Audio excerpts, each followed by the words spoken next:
So thank you, Barb, and welcome everyone to our November First Friday Luncheon. I'm Marcy Fessler, President of the First Friday Board. In the name of our officers, board members, and committees, I'm honored to welcome you to our luncheon and presentation this afternoon. As a reminder, if anyone needs religious ed certification hours, please sign the form at the welcome table. At this time, I'd ask you to please check your cell phone and make sure it is turned to silent or turned off. That includes checking your notifications. If you do get a phone call and you need to take it, we'd ask that you do step outside. As you know, for more information on our programs, like us on Facebook. You know we're videotaping our programs, and they are found on the website within about 2 to 3 weeks. They're also on our YouTube channel, so be sure to subscribe to our YouTube channel. Reservations are due the week before, so the Thursday before we come for lunch. We need your reservation. Please join me in thanking Joe and Mary Ellen Brannigan for sponsoring Professor Dabney today. Thank you guys very much.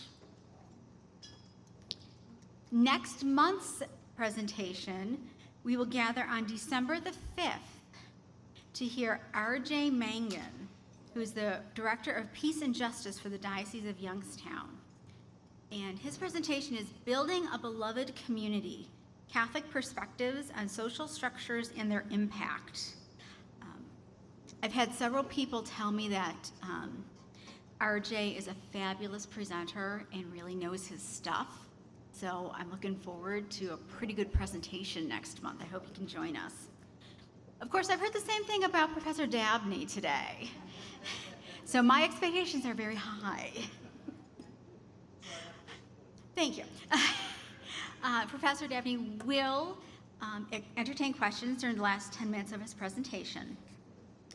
Now, before I introduce Mary Ellen Brannigan, who will introduce Professor Dabney, let us bow our heads, remembering our presenter, all who have gathered in this room, those who are unable to join us today, and for the repose of the souls of friends and family of First Friday Club, especially during this month of remembrance.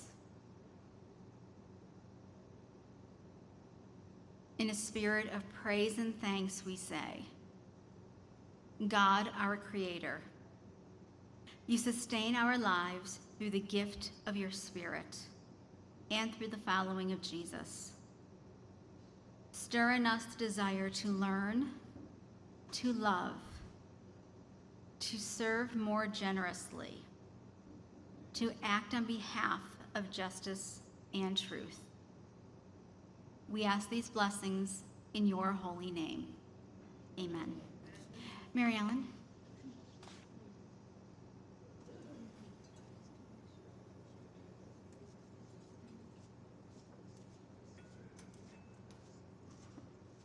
Hi again, everyone. It's my pleasure to introduce Carey Dabney. Carey has lived in Youngstown for a while. He still has a home here, but he's kind of living in Cleveland due to his children living in Cleveland. He is a veteran of the U.S. Marine Corps. He received his bachelor degree from YSU and a Master's of Divinity from Harvard University's Divinity School, and he is a doctoral candidate at Duquesne University. He has worked in lay ministry and leadership in various dioceses, including Cleveland and Boston. He served as a consultant and writer for the USCCB's Committee Against Racism. He currently serves as a professor of theology at Walsh University, specializing in Catholic moral theology and American Catholicism. He is Director of Religious Education and Formation for St. Agnes and Our Lady of Fatima Parish in Cleveland. He is Chair of the Board of Trustees for St. Mary's Seminary. Please welcome Carey Dabney.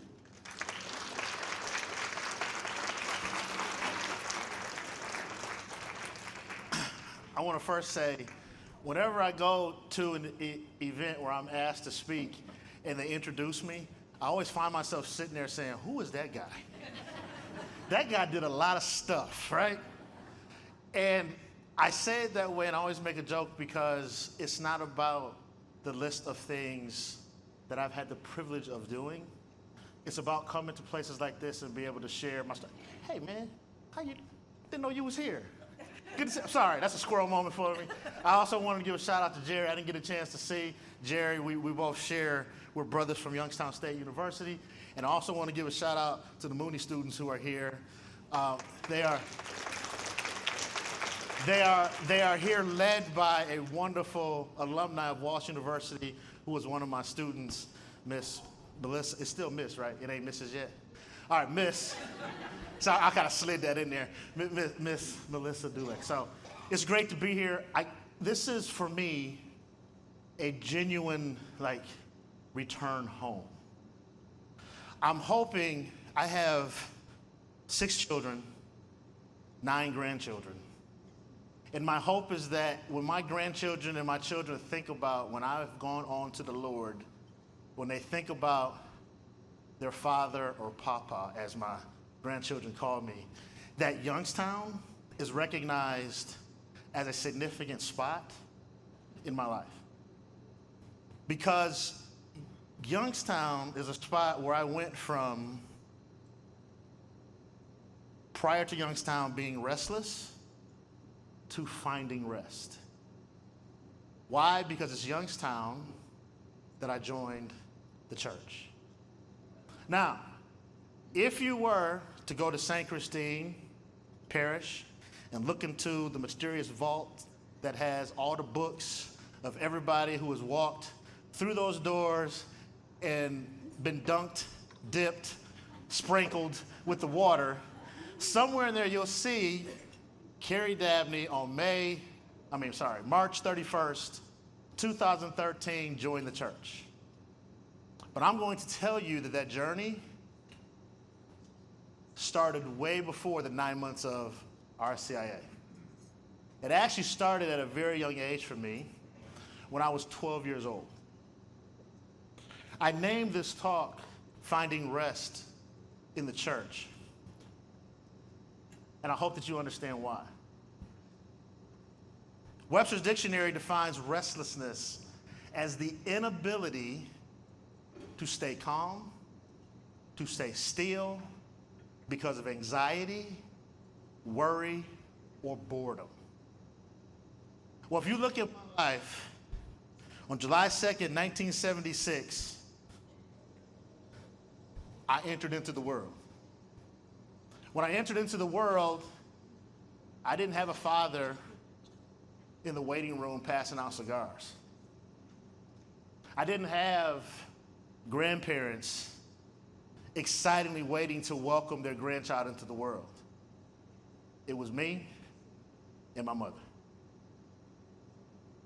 Upon leaving the hospital, of course, I don't remember this, but my mother walks into a house where my grandparents were there.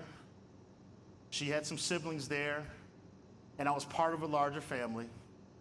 But that family practiced a faith tradition called Jehovah's Witnesses.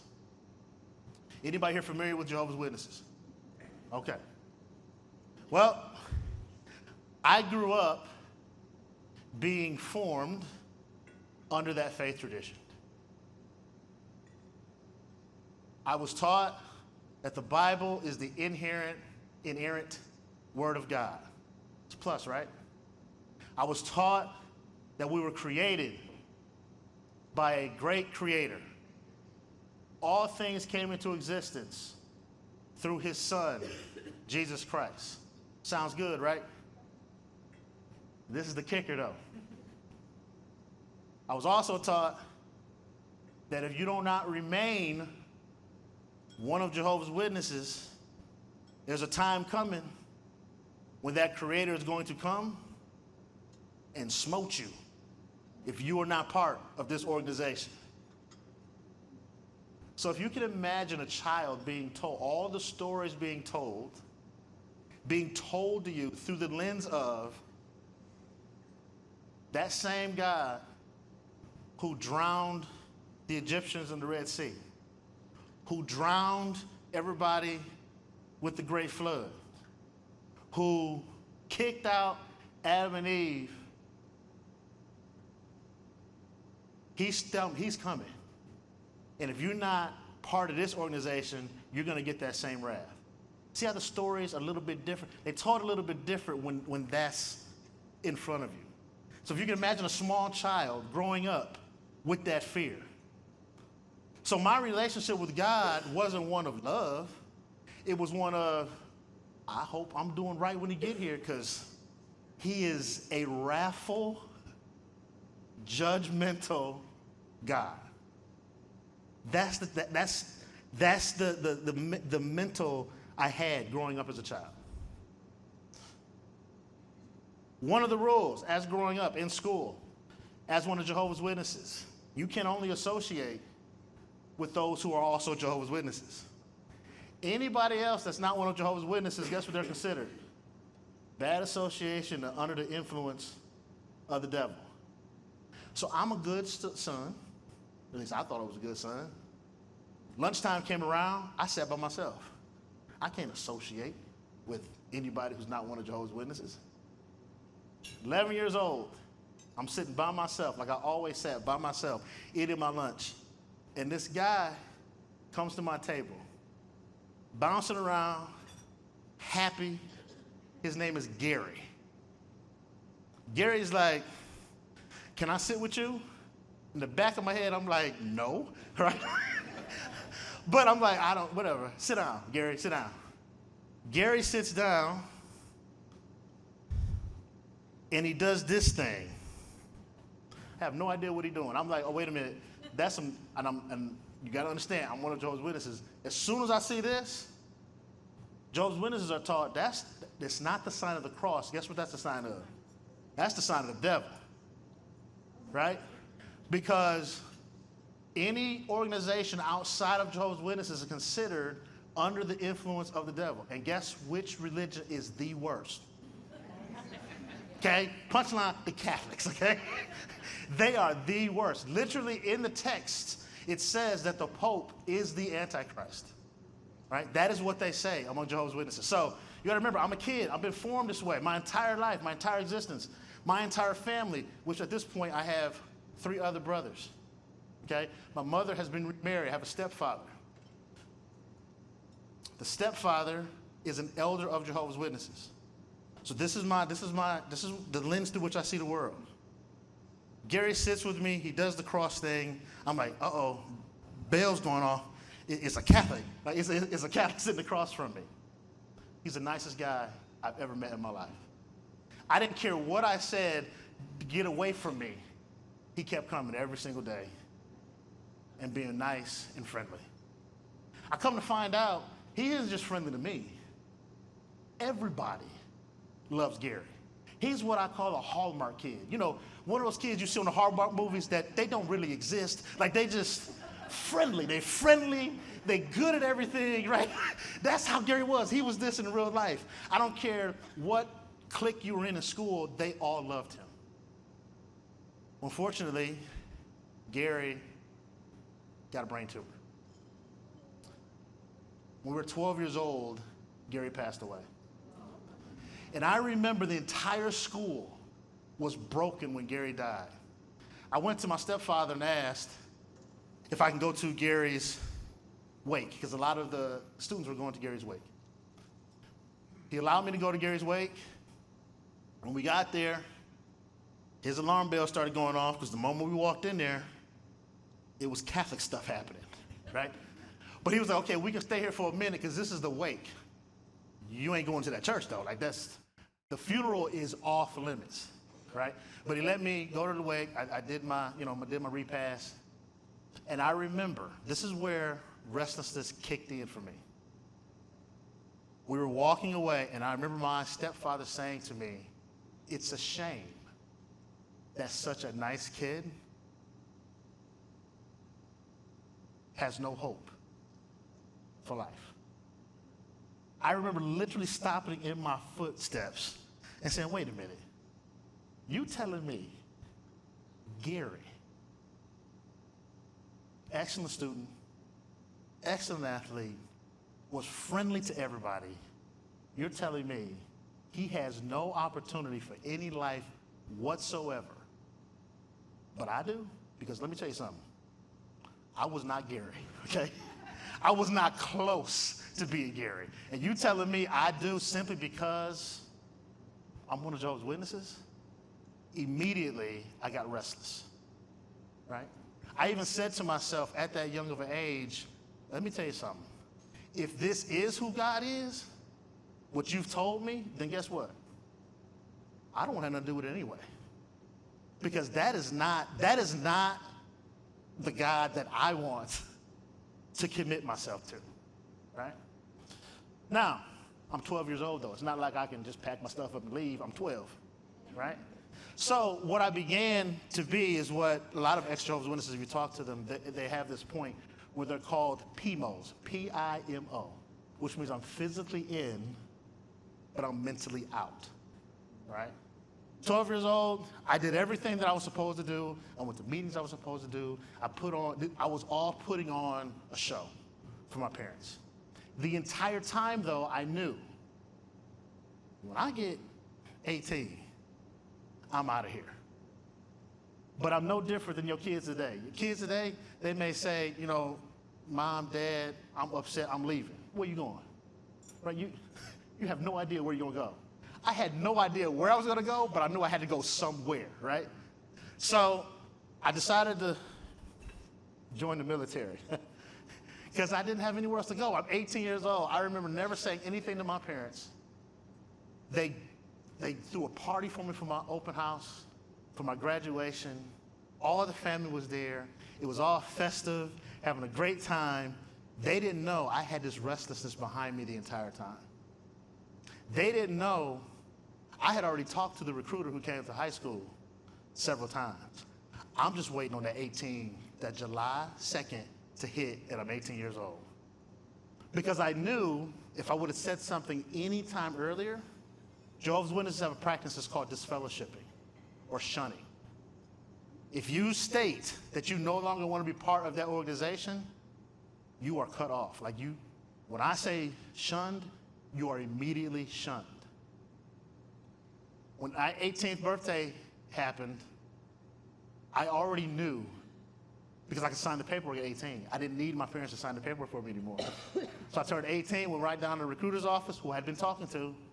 Now, forgive me, I wasn't saved yet. I lied to him and told him I had been talking to my parents about it. But I had not said anything to my parents about it, because I knew at 18, there's nothing, you can't stop me. I mean, he wasn't going to stop me because he's a recruiter. He needed the bodies anyway, right? So I signed the paperwork, went home. You got to picture this. 3 days before that, they're celebrating me, embracing me. 3 days later, when I walk in and I say, I no longer want to be one of Jehovah's Witnesses, immediately they told me, you need to leave.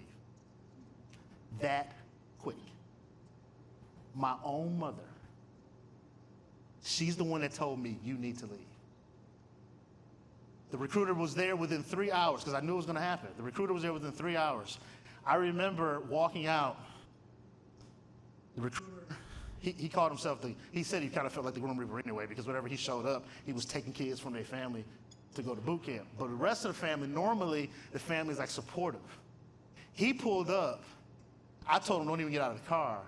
I came out with everything that I could pack in 2 trash bags and a backpack. And he said to me, you can't take those bags with you. I said, I know.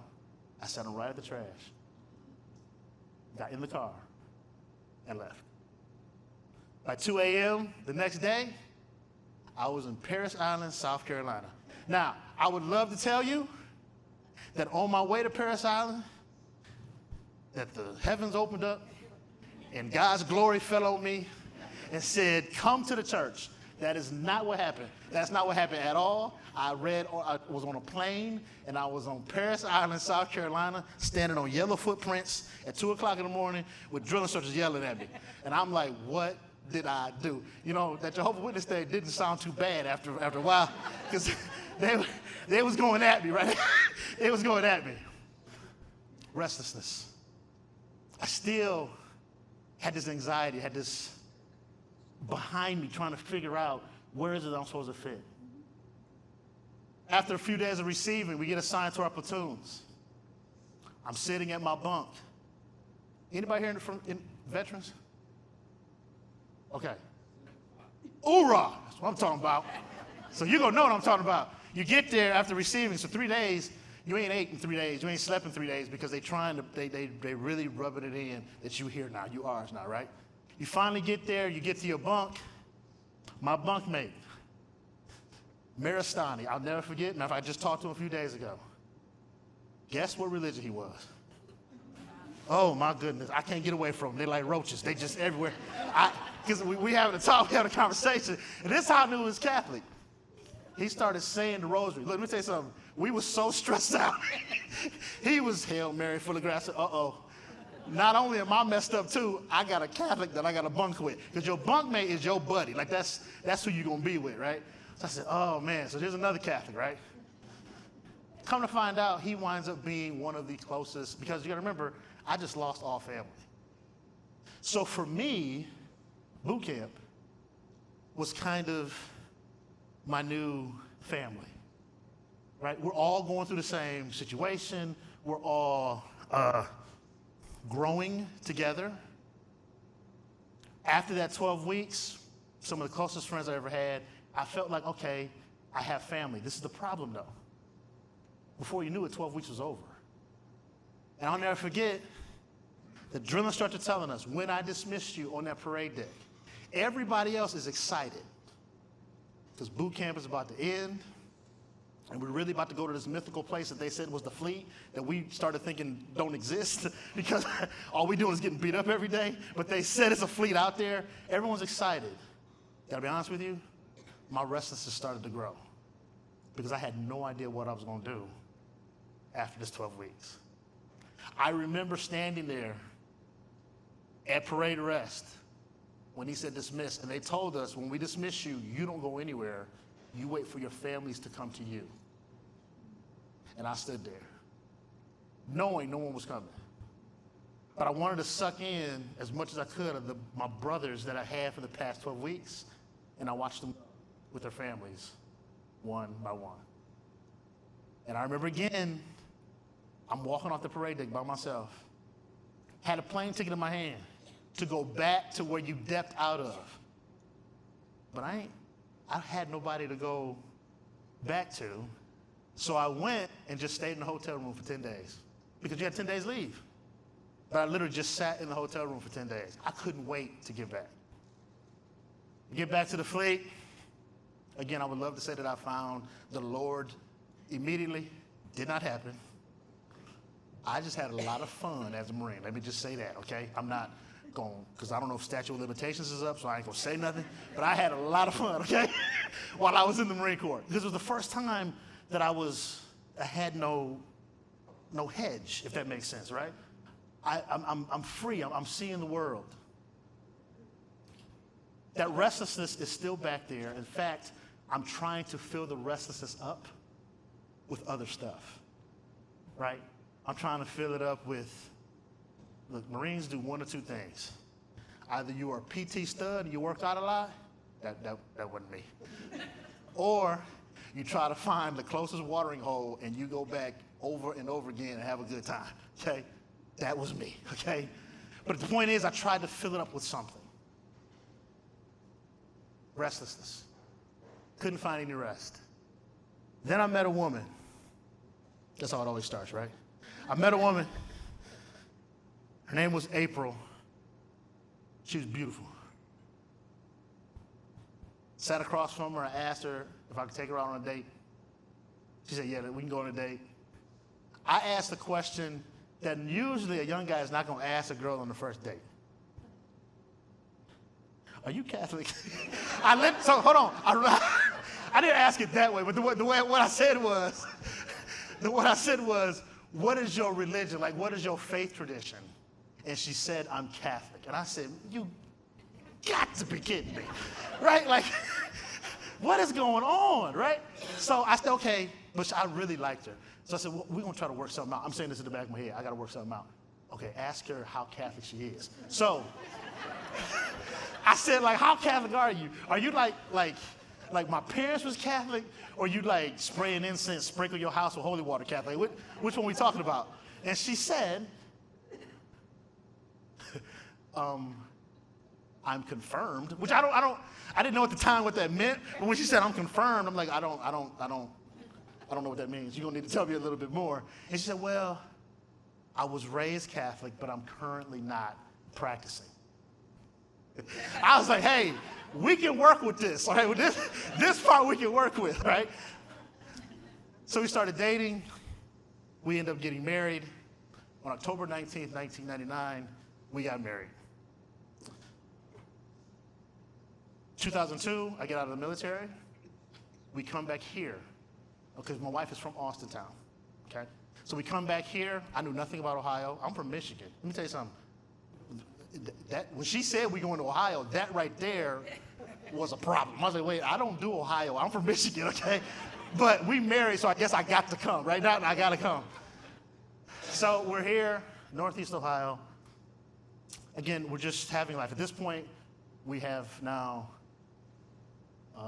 3 children. She had 2 children from before. So my 2 daughters, stepdaughters, and then we have a son. My wife has 1 brother. He passes away. She goes to the funeral.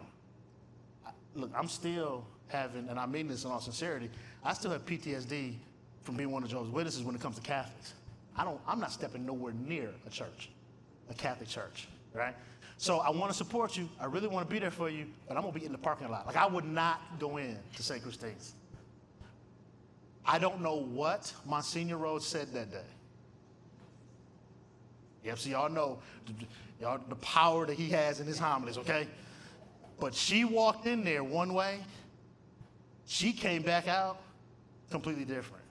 Because she came directly out to me and said, we got to talk. Now, first of all, when your wife said we got to talk, yeah, your first thing is, what did I do? I wasn't even in there. Like, I was out here, I swear, the whole time. I wasn't moving. What did I do? But she said, when we got home, I'm going back to my faith. I have no idea what Monsignor Rose said, but she said very emphatically, I'm going back to my faith, and the children are coming too. You understand, my wife is not one to like stand on all, 10 toes down and say something like that. So for her to say it, there was some power there. I was like, wait a minute, that was not part of the plan. Like, you saying a whole lot of Catholic stuff right now, I'm really starting to get restless. Obviously, I supported my wife. I watched, now at this point, eventually we have 6 children, because now we have 3 more sons. I've watched Father Cicero or Father Keener baptize all my children. What I didn't know, because we were married, my wife was going to Mass, watching her children take the Eucharist, but she wasn't taking the Eucharist because she was married to me. She did not get validly married, right? She recognized that. I had no idea this stuff was happening. So now this restlessness has spread from me to my family as a unit, and I don't even realize it, all right? Meanwhile, I'm going to Youngstown State University. I'm double majoring in philosophy and religious studies, minoring in Greek myself. Because now I'm at a point, because thankfully for the GI Bill, I can go to school and maybe I can start addressing some of these restless issues that I have. I remember saying to my wife, to her face, you know why I chose philosophy and religious studies and Greek? Because I'm going to prove to you that the Catholic faith is not the truth. You know who else I know was listening? The Holy Spirit. Because I'm telling you right now, the Holy Spirit was like, I'll take that bet. Let's do this. I'm pushing all my chips to the table. Let's do that, okay? We can do this, because I was trying hard. When I say I was trying hard, I was trying really hard. To move this along, I'm in my junior year at Youngstown State University. And anybody here work at Youngstown State? Okay, what I'm about to say about Youngstown State, let me say this first. I love Youngstown State University. However, the professors at my time in the religious studies and philosophy department was at best agnostic. And I mean, that depended on how the day went. Because if it was a bad day, they weren't even agnostic, right? Like, we only had one practitioner of the faith. Jerry, you can testify to that, right? Okay, so Jerry can testify to that. So, I mentioned that only to say, truth is truth. Because when I was there, I took a course, it was medieval philosophy, and they always taught us, you never proof text. You never just take pieces of a text and make an argument. You got to look at it in its entire corpus. Well, for the first time, I'm taking medieval philosophy. You can't talk about medieval philosophy without talking about Thomas Aquinas. Well, guess what? Guess what they started doing? Only taking certain pieces of Thomas Aquinas. They want to talk about law. They want to talk about ethics. They want to talk about virtue. But they didn't want to talk about the first part, where he talks about God and his relationship with creation, or God and his relationship with the human person, or the last part about the passion of Christ and the sacraments. They left that stuff out. They only want to talk about the middle part. So then I said, wait a minute, hold on, y'all breaking your own rule. So I started to do it myself. Long story short, St. Thomas Aquinas was for the first time in my life, that I'm able to take all my experiences in life, put them in categories, and they completely began to make sense and lead me to Christ. First time ever in my life. You have to understand, at this point, I am 35 years old. First time I started to feel a little bit less anxiety. I started to feel a little bit more calmness. But it was all intellectual. If you can picture this entire time, my wife, every Sunday, she's dragging the kids to Mass herself, but she's walking by me and asking if I want to go to Mass without stop, knowing that my answer was always going to be no. This Sunday, she was walking by like she normally does. I'll never forget it. She was putting the earrings in the air. She was walking by, and she said, I'm going to Mass. Do you want to go? And I said, yes. I did not understand why. She stopped, turned around, and completely broke down in tears. Now, I'll be honest with you. At first, I was like, wait, you wanted me to go, right? Like, I was little, what is going on here? I mean, she exploded in tears. But because she started to see and started to believe that maybe we're about to be the family unit that she always perceived. I go to Mass that day. Now, I had allowed myself over the years to go into the Catholic Church, right? But going in after intellectually submitting and saying, I'm going in with the purpose of completing this journey, I'll never forget it. Father Cicero said Mass, and when he held up the body and blood of Christ and said, behold the body and blood of Christ, the whole Dabney row was crying, like the whole row. And we took up a row. It was always the third row from the front, right in the middle, because it was that many of us, right? And the reason why my kids started crying is because they saw me cry. They had never seen me cry before.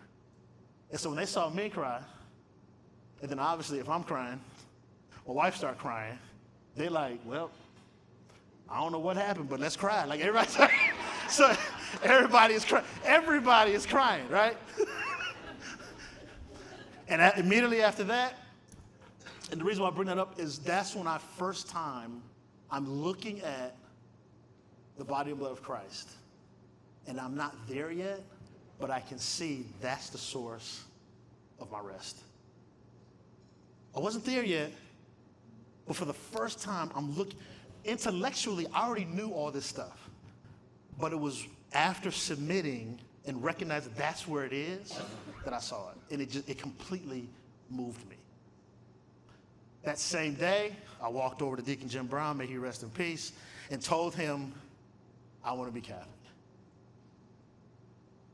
Went through the RCIA process, which I'm so grateful for you being part of that. And at the Easter Vigil, March 31st, 2013, I came into the faith. And let me tell you something. I felt rest. When they asked me during the RCIA process, you have to pick a confirmation name. I could not. Now, initially I thought St. Thomas Aquinas, right? Because that was my intellectual conversion. However, I thought I had always been restless. And I didn't find rest until I found rest in the church. Does anybody know what famous saint said that? St. Augustine. That's my name. I had to select St. Augustine. He was a convert like me, right? He was one that recognized, I don't have to do bad, but I like doing bad, right? He was like me. He had this restlessness about him. He's a patron saint of philosophers and theologians. What do I do for a living? A philosopher, a theologian. I had no choice. I picked him, and I had rest. And I embraced that rest.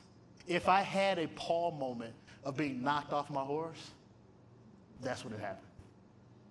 I can literally articulate to people that I felt different from before I went to the baptismal font to when I got out of the baptismal font. It's a genuine ontological change. From that point, my life was completely different. Yes, I went on to grad school. Yes, I'm going to get my doctorate. Yes, I'm teaching at Walsh. But the lens through which I do it, let me put it this way. I'm at rest, but there's also a different type of restlessness. What I mean by that is a restlessness when I look out at the rest of the world. I fully understand now when Jesus told us to go, therefore, and make disciples, teaching them all the things that I've asked you to observe. Now, in everything that I do, I try. The joke I say is that little bit of Protestantism is still in me. You know, that Protestant that just want to preach you to death. Oh yeah, that's me. That's me now. I will tell you all about the Catholic faith, and I will not stop. Whether it's in the classroom, whether I'm at the parish, or if I'm on the street, I seek opportunities to share. Sometimes it's informal talk. Sometimes it's just the way I want to demonstrate the faith. And I ask God every day not to lose that restlessness. I always want to be that light, right? And I always encourage everyone that I come across, especially if you're a cradle Catholic, never forget the privilege that you have of being part of this community.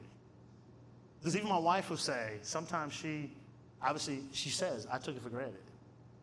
It wasn't until she couldn't fully participate that she realized what she missed. And now, as a family, my children are continuing the tradition. I can genuinely say we're a Catholic family, right? And that family, so when I think about the family that I lost, I think last count, there's 1.25 billion Catholics on the planet. I gained way more than I lost, right? I can go anywhere, on any vacation, anywhere in the world, and find a Catholic parish. Not only and celebrate in communion, right? I've had the privilege and opportunity of working with bishops, theologians, heads of state. But as Dorothy said in Wizard of Oz, there's no place like home. So I thank you for the opportunity. And I promise you, I will always do the words, Bishop Murray, may he rest in peace, he said to me one time, he said, son, do me a favor. As you're on this journey, particularly as a theologian, he said, never become so heavenly minded that you're of no earthly good whatsoever. And so I promise to you that I will continue that, and I hope that me sharing my story with you was beneficial in some way. And if I can ever be of any assistance in any way, there are plenty of people here in this room that will know how to get a hold of me. All right. Both those are part of the organization and some who are sitting out here. So please feel free to reach out. Thank you.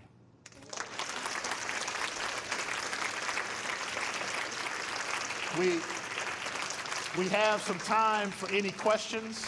Feel free, you can ask any questions. It can be questions from my conversion story. It can be questions about Jehovah's Witnesses. It can be questions about Walsh University. It could be anything. If I know it, I'll share it. We got somebody right back here. She's coming. She's coming around. I know this is probably a very nice part of your story, but did you and your wife get married at St. Christine's finally? Oh, I'm sorry. I missed that whole part, didn't I? Yes, you did. Yes, so we did. We ended up having a full-blown, we had a full-blown wedding. Even though we had already been married for 13 years at that point, Father Cicero officiated it. We had a full-blown wedding. I had my fraternity brothers there. We did the whole walk down the aisle. My son, my firstborn son, was my best man. My mother-in-law was my wife's maid of honor. It was funny, too, because Father Cicero, when you say the vows, you got to say, are you open to children? And my wife was almost about to say something. I said, don't mess this up. Please don't mess this up. Just say what he tell you. So, yes, no, we did. We had a beautiful wedding. Yes, it happened 2 weeks after the vigil. So it was soon after. Yeah. Yes. We had okay. I just wanted to tell you something. Our dear Monsignor Rhodes missed today, but I'm sure he would be here at this table, and I'm sure that when he looks at this video, he will be very much touched by your reference to him. I think many of us here have had that same experience in hearing a homily from Monsignor Rhodes. Absolutely. Or similar, but wanted you to know that. Thank you.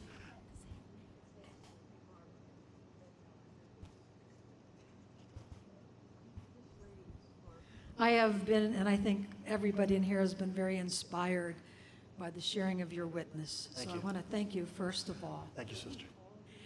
The second thing, the scripture passage comes to me that nothing is impossible with God. Amen. Is there a little bit of hope in your mind and heart that your first family may ever be united with you? I have, to answer that question, I have always extended the olive branch with my family. Of course, there's always a prayer, right? A passage I'll say back is in Philippians when Paul said that at some point, everyone is going to profess that Jesus is Lord, right? Whether you're above the earth, on the earth, or below the earth. At some point, my belief is that, how do I put it? Not just my first family, but Jehovah's Witnesses as an organization, they are good people. They're seeking moral truth. It's just that they have been misled, right? And so if you continue to seek truth in earnestness, there's only one truth, right? So to answer your question, that is my prayer. They have not returned the olive branch at any point, but it's always going to be extended. Absolutely. I understand that you're teaching young people at this point. And my question is, do you see in them a journey similar to yours at some degree? Yeah, that's part of the reason why I enjoy teaching at Walsh University is because I teach a couple classes that every freshman has to take. And I teach every honor student has to take a class from me. And you'll find that they're all on similar spiritual journeys. They may not be as drastic as mine, but I actually encourage when they come to Walsh, this is your opportunity of kind of still having your foot in with your parents, with the financial support of your parents, but also at the same time, you're able to ask and journey questions that go beyond, well, this is what we've always done, if that makes sense. Now, I'll be honest with you, at Walsh University, I'm not gonna let them go off the rails with it, right? But I do encourage them to think critically about what we're talking about. Absolutely. So you went through a majority of your life being the Marines and college and stuff, not a Catholic. But as me, who's going to go to college as a Catholic, what do you think is the best way for me to go through that experience and remain as strong as I can in the Catholic faith? Number one thing I'll say, find community. Because wherever you go, this is the beautiful thing about the Catholic faith. I don't care where you go.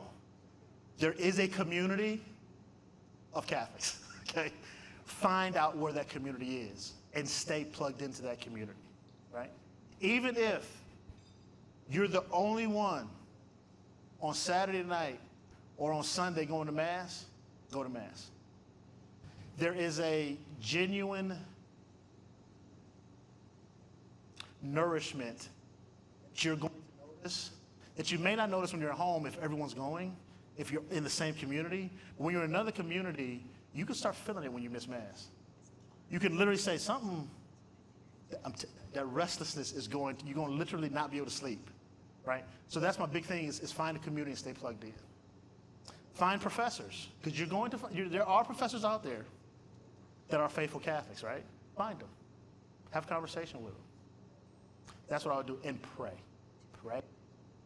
Pray. Pray. When you don't feel like praying, guess what? Pray. That's why we got books of prayers. If you can't even think of a prayer, somebody did. Find that prayer. Find that prayer and say it. Yes, I have a question. You mentioned proof texting. Mm-hmm. And your story is so similar to Scott Hahn, Jeff Cavins, and they didn't have a parent praying for them to become Catholic, and of course you didn't either. But they mentioned proof texting a lot. Now you said they didn't have it at the school where you were at. They didn't proof text. They discouraged proof texting. That's what Yeah. That's what I meant. So is that something that could have brought, because that was Scott Hahn's story. He went and sat in church in front of the Eucharist, like you did. And proof texting was so important to him. Is that part of We may be defining proof texting different. So when I say proof texting, what I mean is you're only taking the small bit that makes your point, or it can be used to make your point, but it's not taking into context the larger part of the text. So you're taking the text out of context. Okay. That's what I mean by proof texting. Now, I don't know if Dr. Hahn is using proof testing in a different definition, right? But academically, when you say proof testing, it's like taking, if you took the entire Declaration of Independence and then took one sentence of it and said, see, this is what the fathers meant. Wait, what about all the other words that are there, right? That's what I mean by proof texting. Yeah. Uh-huh.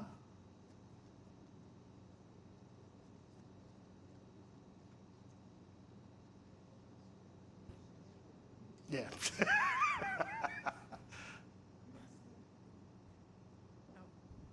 I could probably have spoken loud enough, but she had to run. So I bet you were a curious child. Oh, absolutely. And is that curiosity a part of this restlessness, where you are always seeking, and because if you seek, then you shall find? Mm-hmm. Is that, I used to teach children childbirth classes and classes for parents, and I said, when they say why, answer them, and teach them to say no. I mean, a lot of parents say, don't say no to me, don't say no to your father, don't say no. But then when they're 13 in the school, it says, say no. Say no to drugs, say no to this. I think with our children and the grandchildren, that's an important thing to keep that curiosity alive and well, to allow them to ask and to show them and to help them to seek and find. I'll agree with that, and I'll also add this. One of the questions I always ask myself, because remember, I was the oldest of 3 other boys in the house, so there's 4 of us in the house. We all grew up in the same environment. Why am I the only one that has a problem with this? Like, why is no one else asking these questions? That used to be something I asked myself. Curiosity is grace, is a grace from God. Because we know we live in a society today that can easily be swayed one way or another by the most superficial thing. So I agree that we should encourage our children to ask questions. I mean, if you want to go to an example, Jesus, it tells us at 12 years old, he was sitting in front of the religious leaders, and he was asking questions and debating them. And what if Mary and Joseph were like, you don't ask them questions, right? No, Jesus not only was asking questions, the parents left. His parents left. He's still in the temple. I don't know where they at. I'm not done with you, right? Okay. So yes, I would agree 100%. But I also give thanks to God for it had to be a special grace that He gave me, because I was constantly being told not to ask questions, and I continued to. It didn't always work out for me. I was that kid who kept sticking his finger in the light socket and stuff like that because I wanted to see what happened. You know what I mean? But that is a grace of asking a question. Yes. Yep. So feed curiosity. Absolutely. Feed and direct, right? Because you can feed it, but you want to mentor them at the same time, right? Yeah. Any other questions? Okay. Well, thank you. Thank you.